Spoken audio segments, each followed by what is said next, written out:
আসসালামু আলাইকুম। আজকে আমি এসেছি ঢাকার নবাব পরিবারের সবচেয়ে বিখ্যাত ব্যক্তি ছিলেন নবাব খাজা আব্দুল গনি ও তার ছেলে নবাব আহসানউল্লাহ।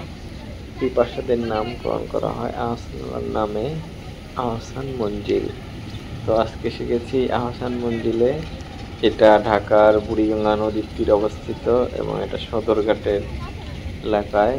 এবং আপনি চাইলে বাবুবাজার ব্রিজে নেমে এখানে হেঁটে চলে আসতে পারেন বা একটা রিক্সা নিয়েও চলে আসতে পারেন।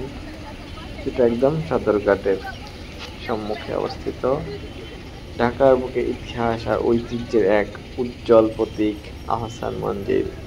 শত বছরের পুরনো এই প্রাসাদ আজও জেগে আছে ঢাকার ইতিহাসের সাক্ষী হয়ে। বুড়িগঙ্গা নদীর তীরে পুরান ঢাকার ইসলামপুর অবস্থিত এই প্রাসাদ একসময় ছিল নবাব পরিবারের বাসস্থান।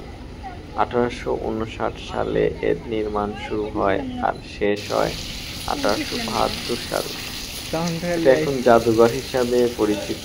এর ভিতরে সেই নবাবদের, তাদের পরিবারের কিছু ছবি রয়েছে, ব্যবহার্যের জিনিস রয়েছে, শয়ন কক্ষ, ডিনার কক্ষ, তাদের ব্যবহৃত বিভিন্ন সামগ্রী এখানে সাজিয়ে রাখা হয়েছে জাদুঘরের মতো। এবং ভিতরে ফোন নিয়ে প্রবেশ, ক্যামেরা ক্যামেরা চালু করা একদম নিষেধ এবং প্রতিটি দেওয়ালে লিখে লিখে দেওয়া আছে যে ছবি তোলা নিষেধ। তো ভিতরে দেখাতে পারবো না, আমি ভিতরের বিস্তারিত আপনাদেরকে বলে দেব এবং বাইরের সৌন্দর্য আপনারা উপভোগ করুন। স্থানটি 23টি কক্ষ রয়েছে প্রায়, এবং এটা এক পাশ দিয়ে ভিতরে প্রবেশ করতে হয় এবং ঘুরে ঘুরে সবগুলো স্থান দেখে অন্য পাশ দিয়ে বের হতে হয়। এবং আপনি যে পাশ দিয়ে ঢুকবেন শুধু সামনের দিকে এগিয়ে যেতে থাকবে, সেখানে নির্দেশনা দেওয়া আছে, কিন্তু ব্যাগে আসতে পারবেন না, চাইলে আবার ঘুরে যেতে হবে। এখানে দুইটা ভবন রয়েছে, একটা বড় ভবন সেখানে দোতলা এবং অন্য একটা ভবন সেখানেও দোতলা রয়েছে, সেখানে দোতলা থেকে শুরু।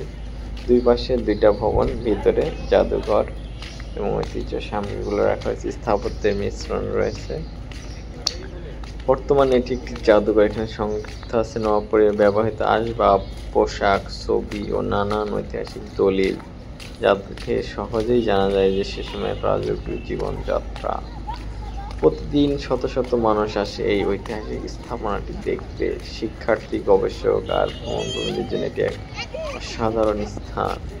এখানে অনেক বিদেশি পর্যটকও আসে, তারা এই স্থাপত্যগুলো দেখতে আসে। আমি যখন গেছিলাম তখন কয়েকজন বিদেশি দেখলাম। এবং এসব কিছু ক্যামেরা ফটোগ্রাফার দেখতে পাবেন, তাদের মাধ্যমে আপনারা ছবিও নিতে পারবেন এবং নিজেরাও চাইলে ক্যামেরা নিয়ে বাইরের ফটোকে ছবি তুলতে পারবেন। সিঁড়ির পাশে খুবই সুন্দর জায়গা এবং ছবিগুলোও সুন্দর আসে। এবং এখানে নামাজের ব্যবস্থা রয়েছে এবং ওয়াশরুম রয়েছে, যেগুলো ফ্রি, এক্সট্রা ফি নেই। এবং ভিতরে প্রবেশ মূল্য 40 টাকা। এবং আমরা যদি এখানে আসতে চান তাহলে বৃহস্পতিবার,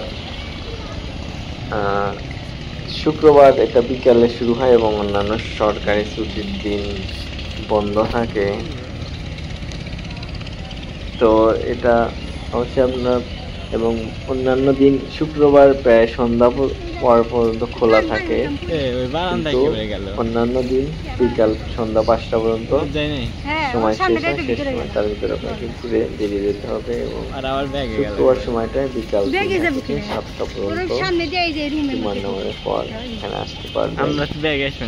সকালে প্রবেশ নিষেধ এবং অন্যান্য দিন সকালে প্রবেশ করতে পারবেন। এবং জন প্রতি মূল্য 40 টাকা। তো এর ভিতরে আপনার, এবং এখানে সামনে সদরঘাটের বুড়িগঙ্গা নদীর বাতাস পাবেন। আবহাওয়াটা খুবই সুন্দর, প্রাকৃতিক গাছপালার সাথে ছবি উঠতে পারবেন।